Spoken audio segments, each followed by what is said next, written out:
Mummy આપણા પડોશીએ છે ને 3-4 ખુરશી મંગાવી છે. તે માંથી રૂમમાંથી લઈને હાલ લે.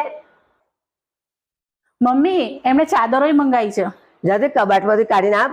પાડોશી કોમન આવે તો કોણ આપવાનું છે? જા પ્યાય. મમ્મી એમણે આપણી જોડે મોટા મોટા વાસણ, કુકર અને કઢાઈ પણ માંગે છે. હા લે, કઢી લઈ જા પણ લે.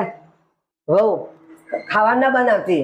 આપણે આટલી બધી વસ્તુ આલી છે તે પાર્ટીમાં તો બોલાવશે જ ને. હા મમ્મી. વહુ તાર ફોન લાગે છે. કનો ફોન હતો? મમ્મી પડોશીનો ફોન હતો. એમણે એવું કીધું કે પાર્ટી તો પૂરી થઈ ગઈ, એમને કોઈને નહીં બોલાયા, ઘરનાને જ બોલાયા હતા. પાર્ટી રાખી હતી, ઘરનો સામાન બધો આપણો લઈ જઈ બરાબર, અને ઘરનો બોલાયો. આપણે 2 રોટલીમાં એનો શું ખૂટી જતું હતું. અત્યારે ભલાઈનો જમાનો જ નથી.